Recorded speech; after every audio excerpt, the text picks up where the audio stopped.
Harmonia, saúde e prosperidade para todos.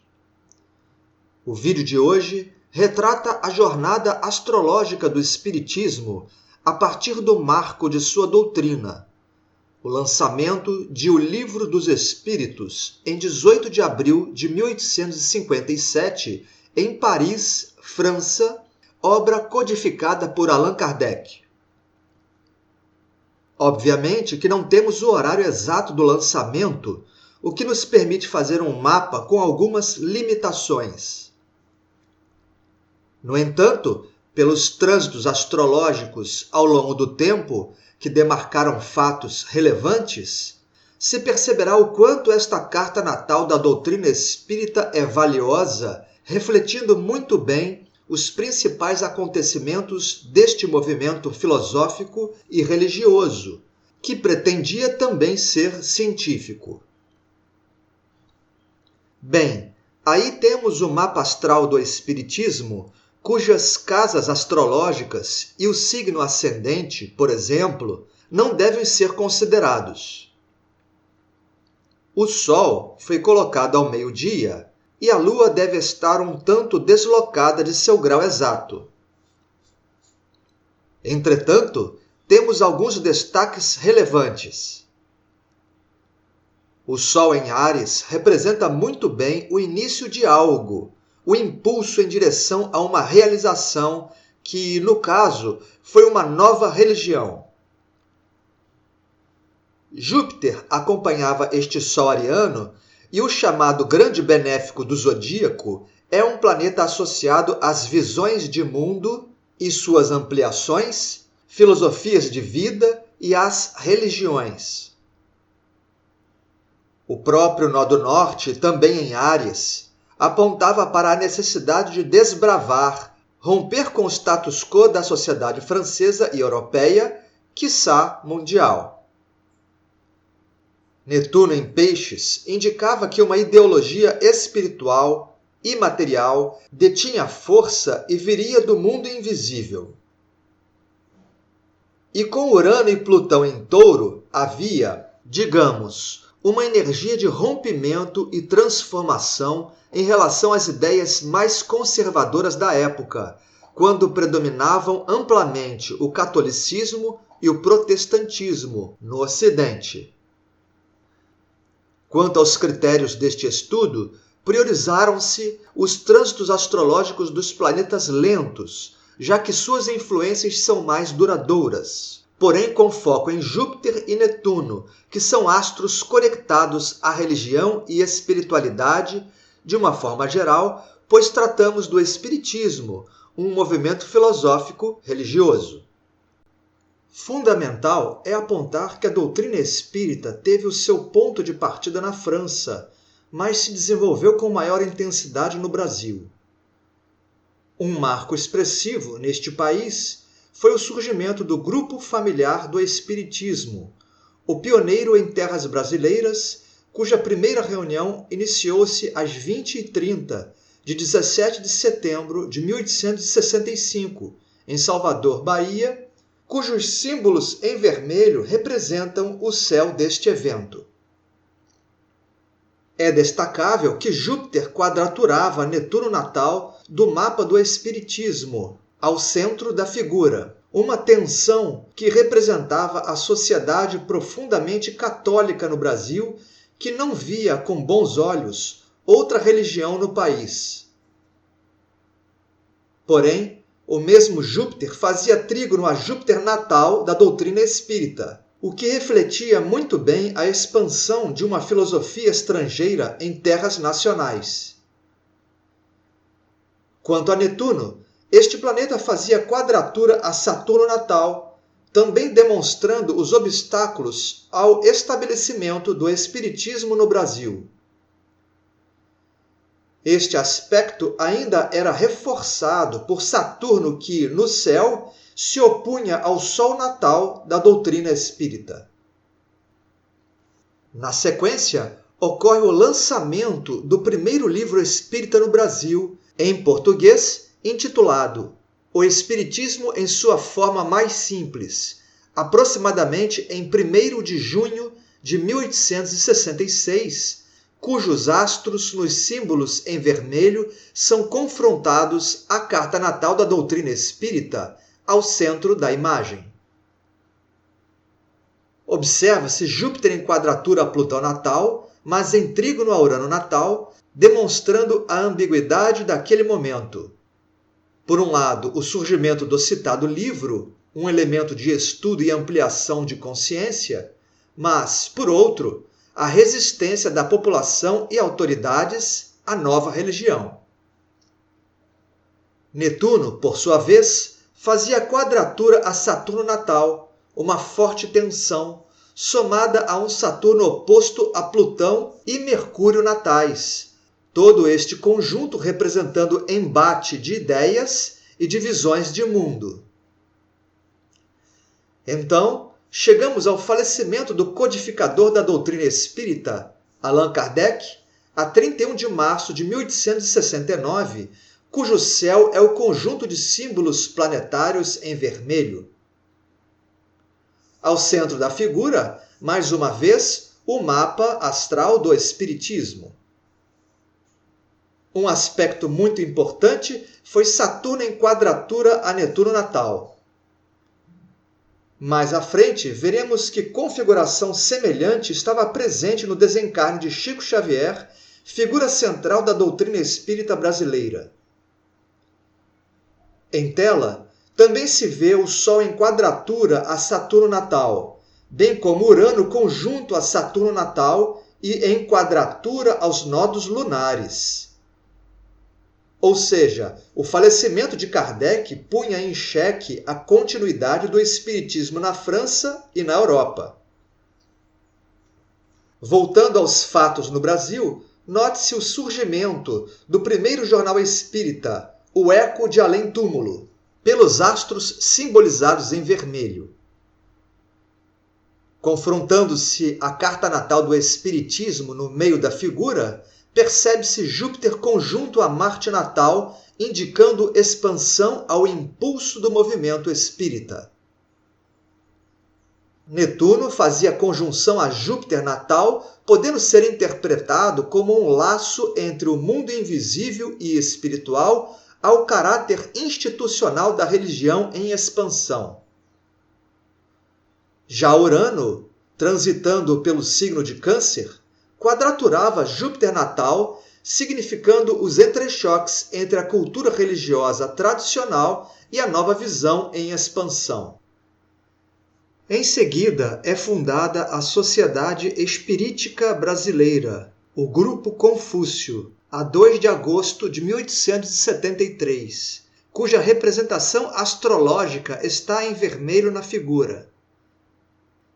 Júpiter fazia trígono a Urano e Vênus natais, impulsionando ideias e valores espíritas.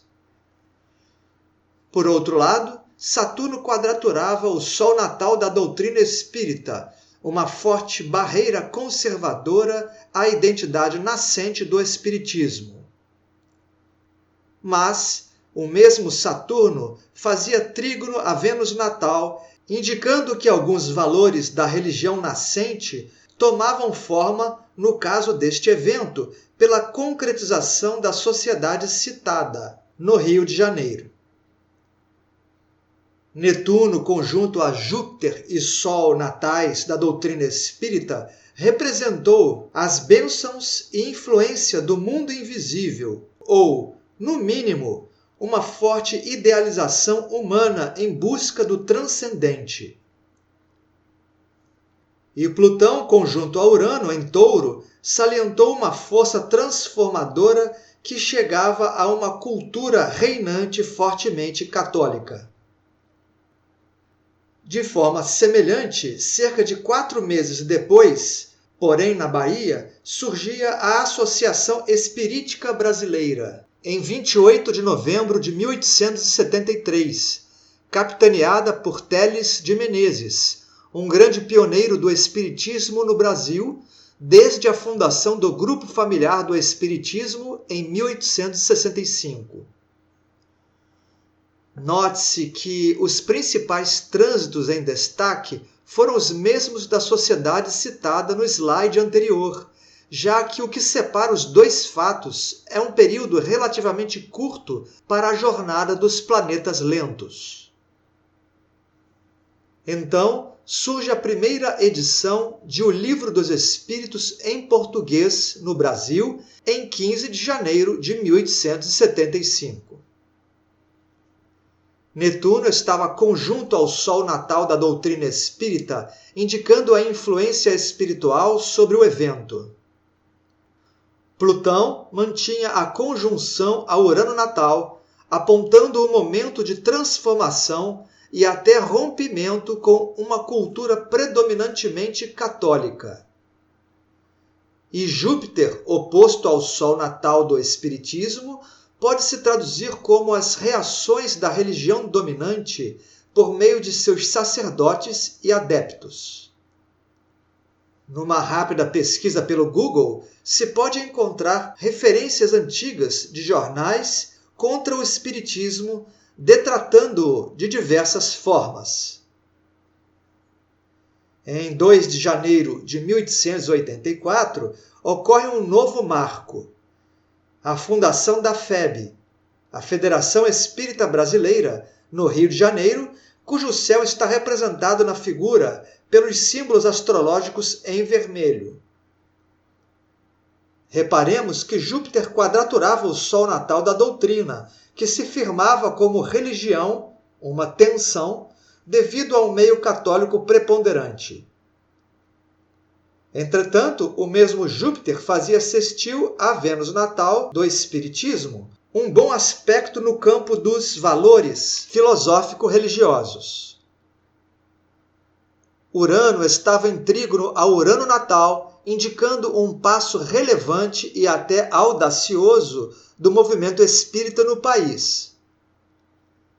E Netuno, a dimensão espiritual, fazia sextil a Netuno natal da religião em desenvolvimento, podendo isto ser interpretado como um amparo do mundo invisível.